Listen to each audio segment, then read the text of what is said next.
Ici Goblan, les Limougeaux parlent de Limougeaux.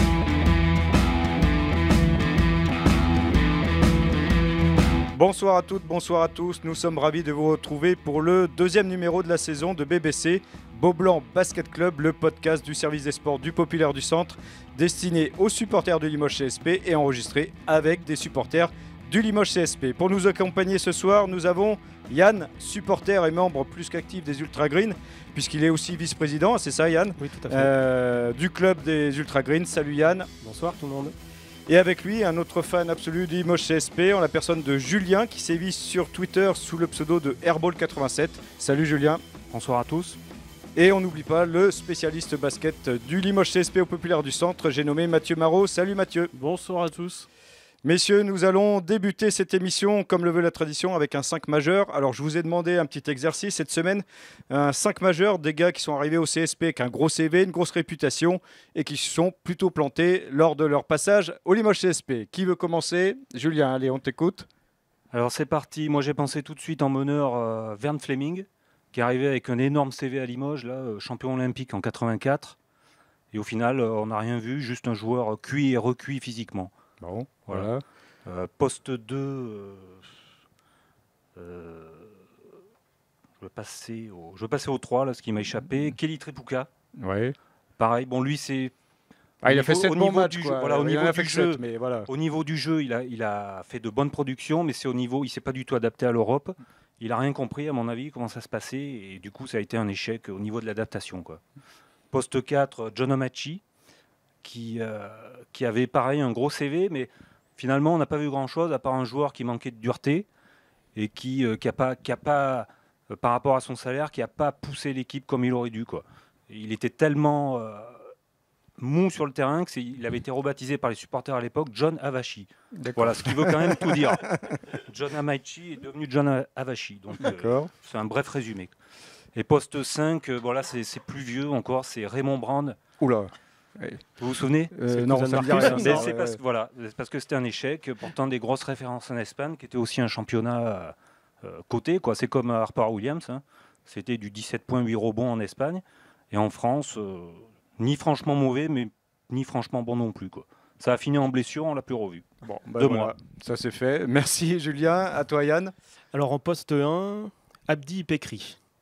Vous savez pas qui c'est? Non, non plus. Non. Là, Voilà. on va taper. C'est normal parce que j'ai détourné un peu le quiz. Donc moi je vais faire les 5 salles qu'on pensait avec un gros CV mythique et où le Limoges CSP a joué et c'était tout pourri. Donc Bon, là c'est voilà. là. Donc il fait ce. Ouais, J'étais là, putain, celui-là je l'ai pas vu dans la BCDR. ouais, il fait ses règles. Yann. Voilà, je Bon, fais mes règles. alors, Donc la salle d'Efes Ouais. en Turquie en 2015 en Euroleague. Pour nous, on s'attend à de la folie, des pièces. Bon, rien. Ils étaient 50, dont le concierge. Poste 2, le mythique. Stade de 93, stade de la paix et de l'amitié. On joue l'Olympiakos. Pareil, s'ils étaient 80, c'est le bout du monde. On entendait les joueurs parler, les baskets sur le parquet. On continue en Grèce, 2016, Eurocup, le PAOK. Ouais. Pareil, stade mythique. Et puis non, Non. rien. Nos gars, ils sont allés. Ils ont quand même pris une petite bouteille d'eau sur la tête, histoire d'eux quand même. Bon, on est J'étais en un Grèce. petit peu énervé à un Voilà, moment, à la- mais ça va être à la fin, assez bref. Hein, C'était ouais. le dernier Ouais. temps mort, je crois, Ouais, qui avait ouais, un peu ouais. agacé. Ouais. Mais bon. Et on va finir 4-5, les frères ennemis, le pionnier, on y est allé 2 fois. Quelle tristesse, alors que c'est une des salles les plus chaudes du monde. Partisan Eurocup 2007, Étoile Rouge 2009. Donc des gros CV, des belles embranches promises, et puis on se retrouve avec Boulazac et Oupo, quoi. Donc dommage. Bon, voilà, ça c'est fait. À toi Mathieu. Poste 1, Dragan Lukowski. On attendait beaucoup de choses et puis blessé, ça l'a pas fait. Poste 3, je vais suivre Julien sur Tripucka, un CV long comme le bras et puis finalement pas grand chose. En poste 5, alors il a contribué à gagner le titre, mais grâce à son apport dans le vestiaire, ça va être Johan Petro. Et poste 4, je viens de l'oublier. Bon, ben on reviendra en deuxième il semaine, reviendra. hein, Mathieu. Hein. Merci. Moi, je vous livre le mien. Je remets Dragan Lukowski aussi à la main, hein, parce que il était arrivé quand même très très bon à Pau, et puis ici, il n'a rien fait. Cédric Banks à l'arrière. Ah, très bon Ah, choix, ouais, Cédric ouais, Banks. ouais, Bah, vous c'était l'aviez mon poste oublié, 2. celui-là. Je ne l'ai pas cité, Voilà. c'était mon poste 2. Madame qui se plaît pas. Voilà, Marc Payne à l'aile. Pavel Storozinski au poste 4, qui était arrivé, je me souviens, Fred nous en avait fait un portrait dithyrambique. En fait, il avait un problème au genou, il s'était ramassé une barre de muscu sur le genou, donc autant dire qu'il était cuit. Il a fait un match à Brest à 20 rebonds, mais bon, pour le reste, on ne l'a pas beaucoup Un des vu. premiers, Ouais. en plus. Et Yacine Idbihi pour le poste de pivot, qui a fait une super carrière en Allemagne, mais qui a fait un passage pas très remarqué en Limousin. Merci messieurs, on poursuit cette émission avec la rubrique attendue de Captain Bretzel. De retour des brumes londoniennes, on l'écoute tout de suite. Mon cher Jean-Christophe, je suis content de savoir que vous êtes un adepte de la course à pied, car il faut avoir le cœur bien accroché pour suivre un CSP branché sur courant alternatif. Comme il fallait s'y attendre, la limousine n'a pas tenu le choc face aux bolides surgonflés de Villeurbanne et Monaco. C'est passé ric-rac contre le Portel et la sortie parisienne est venue rejoindre la longue liste des accidents industriels connus dans la capitale. Le prochain match contre Le Mans est pour moi déjà crucial.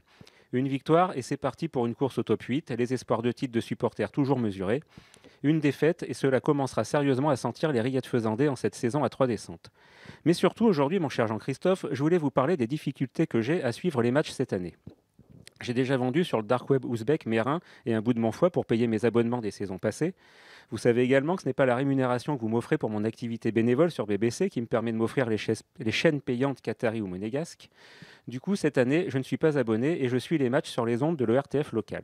Et la semaine passée, alors que j'attendais les débuts européens du CSP, quelle ne fut pas ma surprise de passer ma soirée au son des derniers succès des prometteurs espoirs de la chanson que sont Daniel Guichard et Maxime Le Forestier. Vous me savez mélomane, mon cher Jean-Christophe, même si contrairement à vous, je n'ai pas eu la joie d'assister au début de Franck Michael, mais cette passion a aussi ses limites. Pour moi qui ai grandi au son de la voix d'un Jean-Jacques Montaudoin commentant les matchs depuis les cabines téléphoniques de France et d'Europe, pardon pour la violence de mes mots, mais cette situation est un peu fort de café. Je comprends bien que le rapport investissement-intérêt sportif d'un match au fin fond de la Russie puisse entrer en jeu, mais de là à snober les matchs à domicile, c'est vraiment vouloir renflouer les caisses des artistes précités au compte de la SACEM. Alors messieurs, dames, les patrons de France Bleu, les soirs de Coupe d'Europe, ce qu'on a nombreux à vouloir désormais, c'est un peu moins de Goldman et un peu plus d'Osterman. Merci. Alors messieurs, une petite réaction sur la rubrique de Captain Bretzel qui parle notamment de cette non-retransmission par France Bleu Limousin. Est-ce que vous, ça vous choque ? Oui, moi ça me choque. Bon, c'est vrai qu'il y a pas mal de gens, les vrais passionnés, on sait qu'ils ont pris l'abonnement pour voir les matchs à la télé. Mais moi je me rappelle, quand on était revenu en Euroleague, il y avait une émission spéciale sur France Bleu. Il y avait une personne qui avait appelé, qui était non-voyant, et qui disait que justement France Bleu était sa manière de vivre le CSP. Et aujourd'hui, comment fait cette personne ? Voilà. Donc à partir de là, moi je pense à des gens comme ça et c'est dommage, on peut que le déplorer. Yann ? Oui, comme dit Captain, moi c'est Jean-François Maison. Moi le soir, ça a bercé mon adolescence. Et la télé, hormis certains commentaires, on vit 10 fois plus le match à la radio. Même un match chiant, la radio c'est un média qui le fait vivre de façon intense. À l'extérieur, à la rigueur, on peut comprendre, mais à domicile, faites un effort. Si c'est un problème de droit du travail, il y a bien un autre journaliste compétent qui peut prendre le relais ou trouver une autre formule. Mais c'est vrai que on va perdre du monde. Le CSP a besoin d'un renouveau générationnel et ça aide pas à ça. On va finir avec moyenne d'âge travée basse dans tout beau blanc à ce rythme, quoi. Bon, bah voilà, ça c'est dit. Mathieu, tu veux dire un petit mot ? Bah non, mais je pense que Jérôme est le premier à le déplorer aussi. Maintenant, c'est pour des questions qui nous échappent un peu. C'est juste dommage parce que c'est vrai que le CSP et France Bleu Limousin, c'est historique. On a cité Jean-François Maison, il y a eu Montaudoin aussi. Maintenant, il y a Jérôme Osterman. Voilà, c'est juste dommage à la fois pour France Bleu Limousin, je pense, et pour le CSP et bien sûr ses supporters. Bon, ben voilà, ça c'est dit. On poursuit ce BBC avec le débrief du match d'Eurocup de mercredi soir qui a vu le CSP longtemps résister à Krasnodar pour finalement céder dans les 3 dernières minutes à peu près.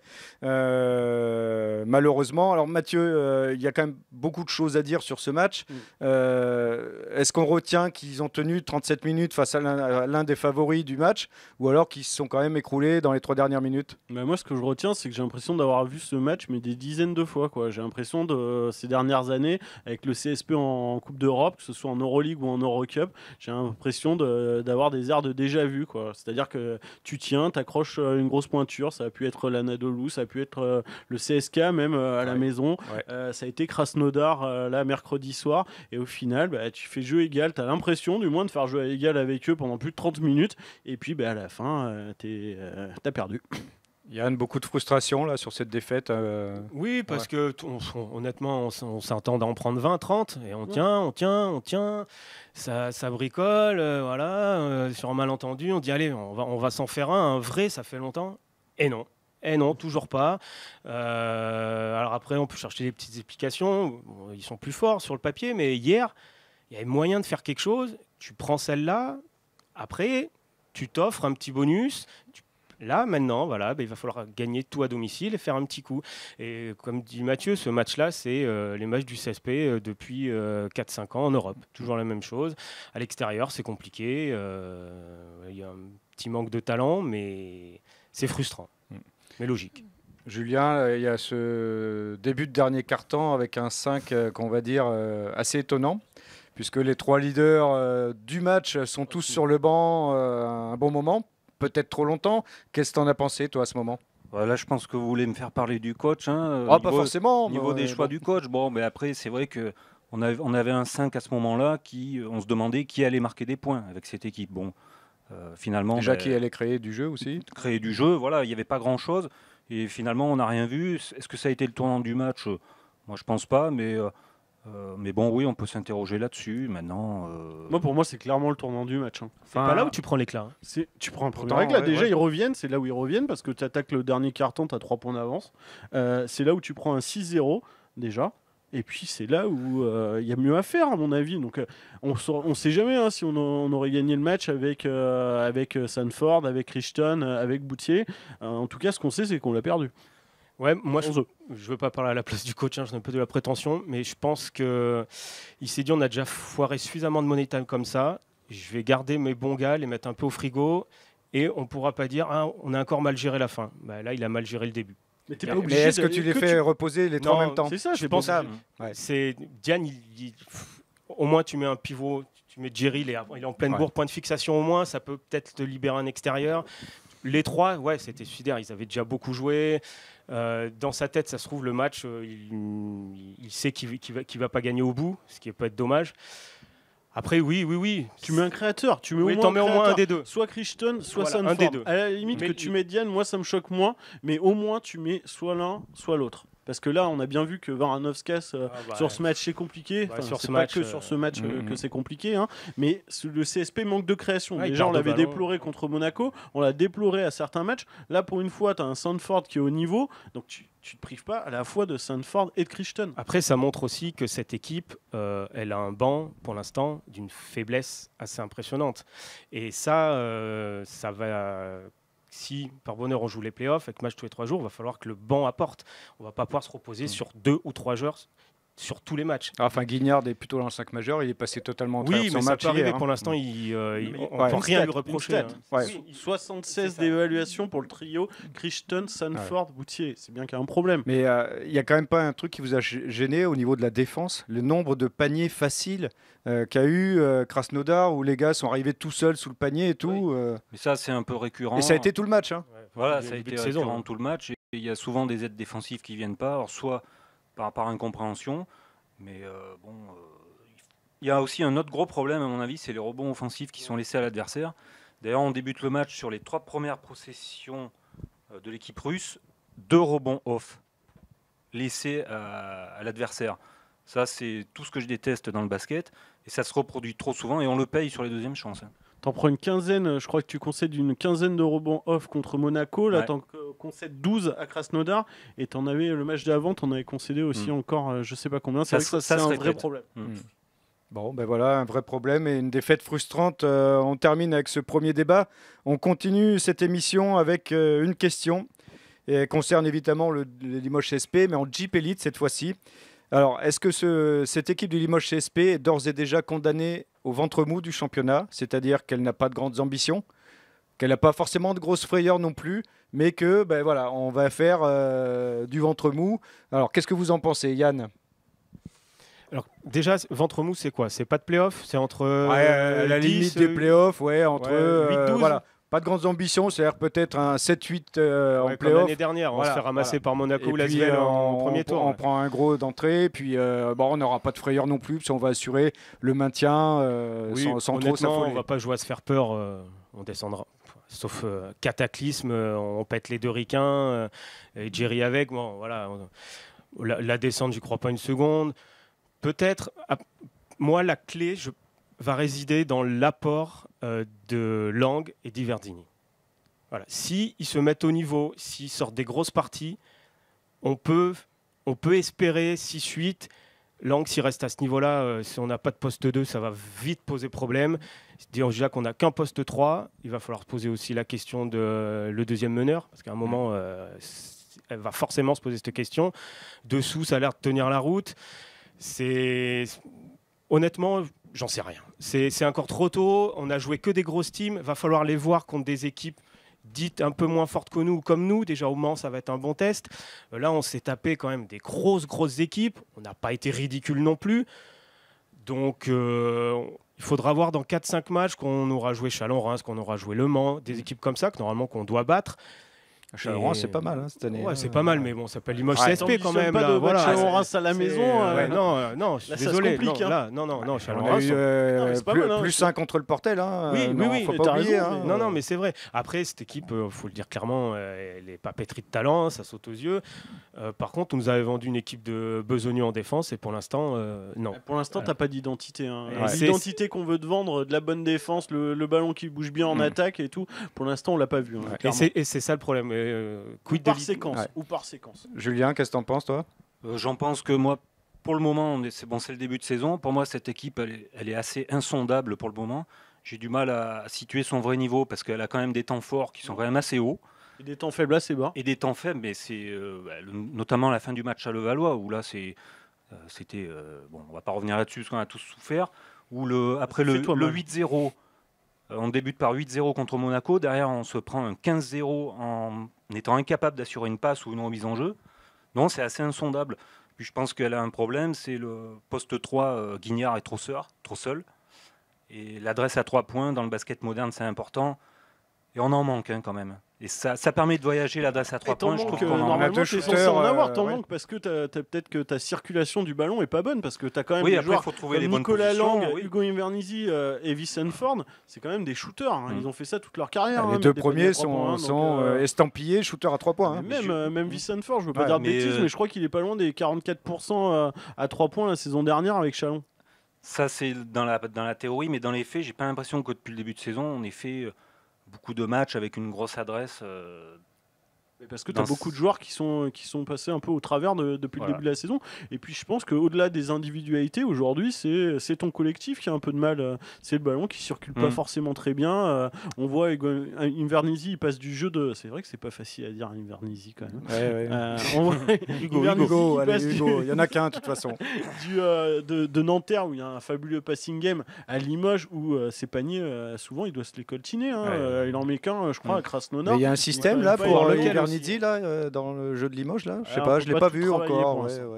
On l'a vu avoir des bonnes positions depuis le début de saison. Oui, il y a eu donc des matchs. j'imagine que oui. Il y a eu Mais quand c'était au même du moment où il les travail. mettait pas quoi. C'est un peu Donc, ça. c'est un peu ça. Maintenant qu'il retrouve la patte, il n'y a plus de position. Bon, ouais, allez, on va en rester là avec ce premier débat. On va laisser un petit peu de temps à ce Limoges CSP et on va enchaîner avec notre habituel quiz qui va cette semaine porter sur. Alors, je crois que je vous l'ai dit, vous, Yann et Julien. Mathieu, tu n'es pas au courant, donc tu n'as pas travaillé. Les adversaires détestés par vous, messieurs les supporters, et un peu nous aussi, messieurs les journalistes. Hein. Alors, on commence par le premier. Je suis né le 6 avril 1988 à Barbezieux, donc ça doit déjà... Eto. Bon, Antoine Eto. Bon, ouais, voilà. Ça, Bravo, c'était vite. bravo.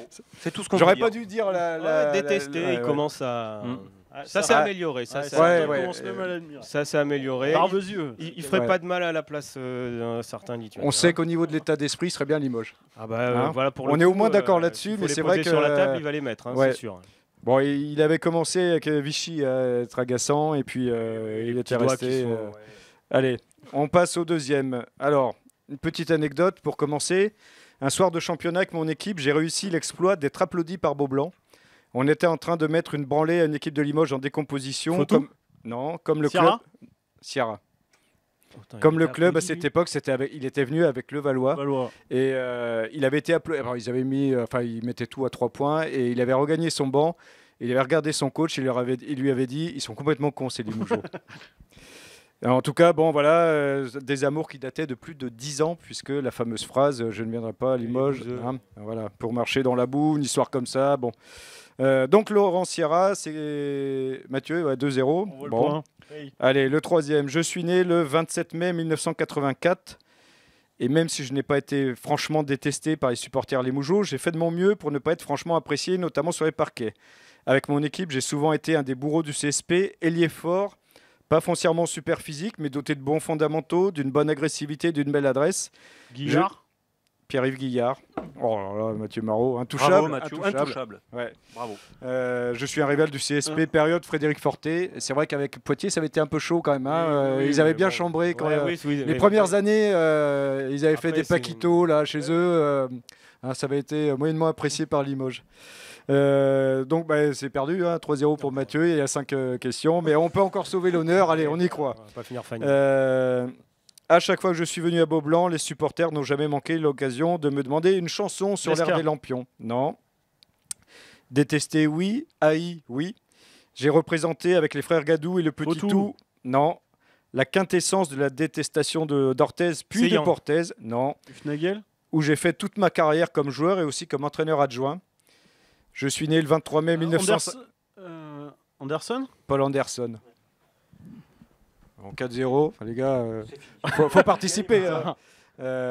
Naturalisé français, on se souvient de moi pour avoir été à l'origine de la bagarre de la moutette et aussi pour avoir reçu une chaise dans la tête, lancée par mon coéquipier Ben Kalikaba. Voilà, parce qu'il visait un Limougeau, mais le Limougeau s'était baissé. On attaque avec le dernier. Je suis né le 23 juillet 1957 à Union City dans le New Jersey. Arrière-meneur, j'ai terminé ma dernière année de fac dans les 3 meilleurs marqueurs de NCAA derrière Larry Bird avec 27,5 points de moyenne. Mon agent d'alors, qui s'occupe aussi de Diana Ross, allez, j'ai de l'anecdote hein, les gars, hein, me néglige totalement et je ne suis drafté qu'au 4e tour en 68e position par les Celtics de Boston, qui ont alors choisi, eux, Larry Bird au premier tour. On peut les comprendre. Red Auerbach, le légendaire manager des Celtics, avouera plus tard que sa seule grande erreur a été de ne pas m'avoir gardé. Je choisis finalement le pays d'origine de mes grands-parents et je deviens champion d'Europe en marquant 40 points en finale pour boucler la compétition à la moyenne de 37 points de moyenne. J'ai fait des matchs, bon là, ça va venir, j'ai fait des matchs épiques contre Limoges CSP sous le maillot de Laris Salonique. Nick Galis. Galis. Ah, Julien, On Julien a sauvé l'honneur. Voilà, Voilà. parfait. Voilà, mais il y avait que bon, il n'était pas facile à Ouais. trouver. J'ai fait exprès un peu. Si, Ouais, je, sur dis, Boston, j'aurais dû. si je dis naturalisé grec, bon. C'est vrai que là, tout de suite, on est arrivé au bout de la description quand Ouais, même. ouais, non, c'était fait exprès. Hein, Ouais. c'était fait exprès. Ce quiz est terminé, messieurs. On attaque déjà la dernière ligne droite de cette émission avec un débat et on va parler du cas Jerry Boutielé. Alors, on en pense quoi de notre pivot? On l'a vu un peu boudeur en ce début de saison, moins peut-être performant qu'il l'a été la saison dernière, plus inconstant en tout cas. Alors là, il sort d'un gros match contre Krasnodar, il était à la limite du double-double, il manquait un rebond pour le double-double. Mais bon, est-ce que la concurrence de Diané le perturbe? Qu'est-ce qu'on en pense là aujourd'hui de Jerry Boutielé? Il va revenir, Julien, t'es optimiste? Alors, au niveau de la concurrence, je dirais que s'il est perturbé par un joueur qui vient de la Pro B espagnole, c'est pas la peine qu'il aille chercher un contrat en Espagne où là, il aura 2 ou 3 adversaires parce que là-bas, c'est que de la concurrence. Donc, bon, c'est vrai que souvent, les joueurs français, ce qu'ils acceptent à l'étranger, ils l'acceptent pas en France. C'est bête, mais c'est comme ça. Mais en tout cas, il doit être devant Diane. C'est pas c'est un joueur, c'est un espoir, Diane. Hein. Il a 20 ans, il n'a pas encore vraiment une saison pro dans les pattes. Donc, je pense pas que ce soit ça le problème. Après, je pense que c'est un joueur qui a été très déçu d'être encore sous contrat avec Limoges parce qu'il voulait très certainement partir ailleurs comme l'a fait Axel Bouteille, par exemple. Hein. Et donc, il est un peu resté contre son gré, à mon avis. C'est pour ça que vous disiez il boudait un peu. Je pense que c'est pour ça. Diane, qu'est-ce que t'en penses? Il est à l'image de l'équipe, il se cherche en fait. Alors après, on n'est pas dans le secret des dieux, on n'est pas aux entraînements, mais peut-être que tout simplement, moi je veux parler que basket parce que le dehors je connais pas, donc je peux pas en parler.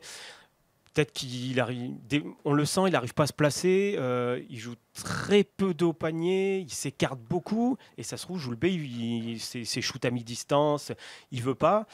Des fois, on a l'impression qu'il comprend pas ce qu'il veut faire, ou il fait et Joulbé n'avale pas ce qu'il fait. Moi, des fois, je le sens perdu. À Levallois, il regardait dans le vide, il n'était pas là. Son corps était là, mais a priori, sa tête n'était pas là. Et limite, il m'a fait de la peine parce qu'il était totalement perdu. Il était ailleurs, il n'en voulait pas, alors que c'est sa caractéristique première. C'est un guerrier. C'est un guerrier, et c'était devenu un petit gamin, quoi. Il ne s'est même pas révolté, il se faisait bouger. Limite humilié, marcher dessus, et puis allez, c'est comme ça. En train de l'habiller. Alors que normalement, il aurait dû mettre des grands taquets dans les dents, et c'est moi le patron, je monte mes muscles. Mais une fois que je pense que ça sera aplati avec le staff ou ses coéquipiers, je ne sais pas. Moi, je pense que c'est un très bon joueur et qui va vite, quand ça va commencer à des matchs intéressants, il va vite trouver sa place. Moi, je pense que ça a l'air d'être un gars posé, intelligent. Il va aussi peut-être se remettre en cause, aller faire un peu de footing, un peu de vélo, et puis voilà, revenir physiquement au top. Et puis voilà, c'est le début de saison. Il est, comme tu dis, peut-être qu'il est un peu frustré d'être resté, mais à un moment, tu as un contrat, personne t'a mis un flingue sur la tempe pour signer, tu es là, et tu n'es pas non plus à l'usine, mon grand. Voilà, tu es pro, c'est ton boulot. Donc, Jerry, montre-nous que tu es un vrai guerrier, quoi. Bon, Mathieu, tu es un peu plus proche de l'équipe, des joueurs, notamment sur les déplacements européens. Qu'est-ce que tu as ressenti, toi, avec Jerry ? Déjà, je vais commencer à te dire, c'est tout bête, mais Jerry Boutsielé, il est hyper important pour le Limoges SP. Je pense que tout le monde en a conscience. Avec l'effectif que tu as cette année, tu peux pas te permettre de laisser de côté un Jerry Boutsielé.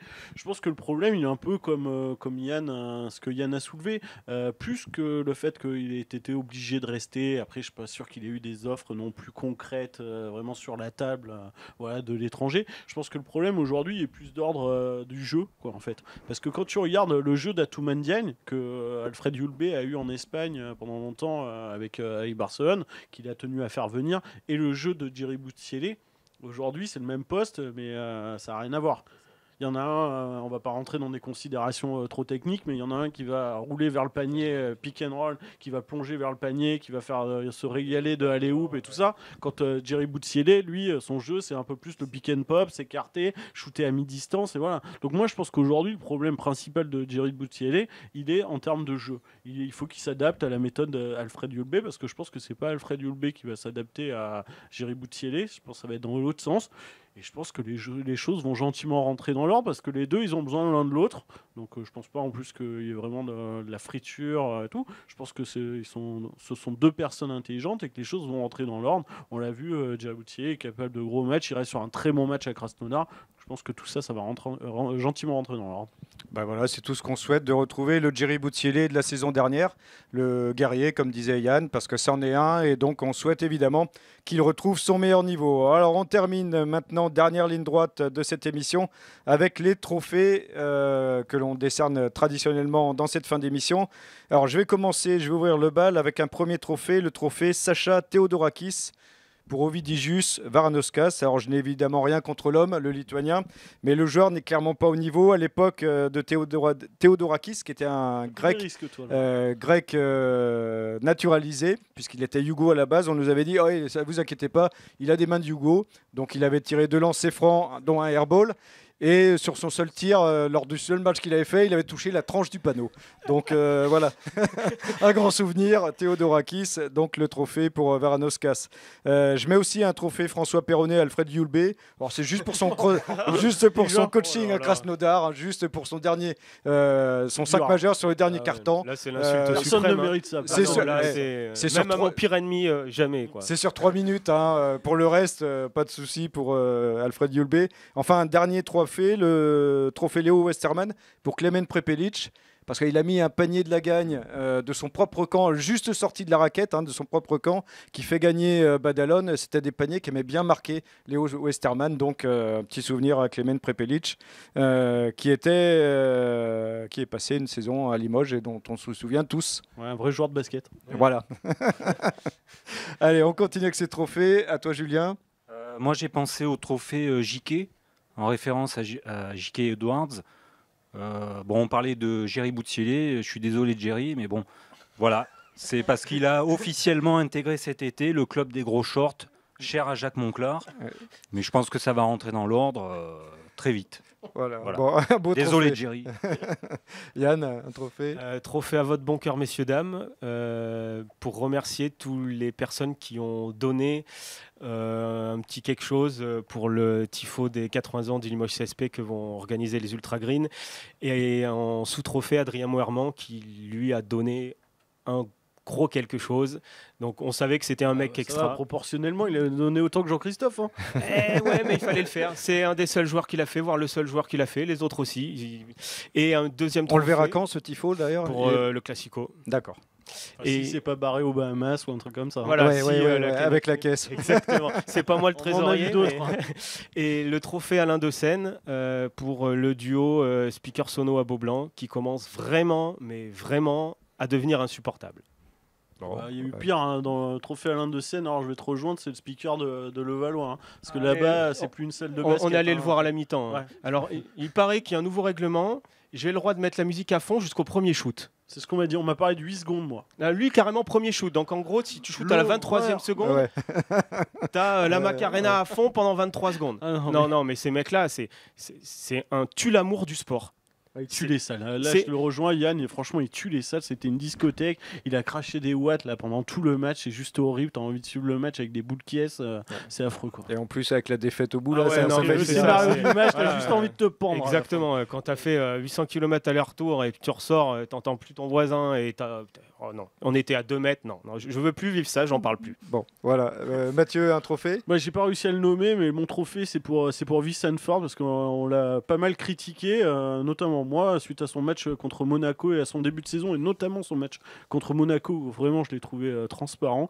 Et là, il a répondu de la meilleure des manières en faisant un gros match à Krasnodar. On peut d'ailleurs se demander s'il n'a pas eu une remontée de bretelles en interne, parce que c'est la première fois qu'on le voit aussi percutant, incisif. Alors, je vais pas parler de remontée de bretelles. En tout cas, j'en avais parlé avec Crawford Palmer, le directeur sportif, justement, au soir de la défaite à Monaco. Et il m'a dit qu'il avait prévu de lui parler.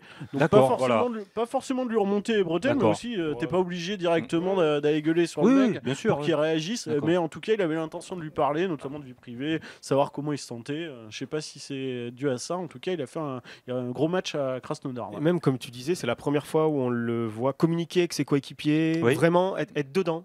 Tout Voilà, à fait. être à fond.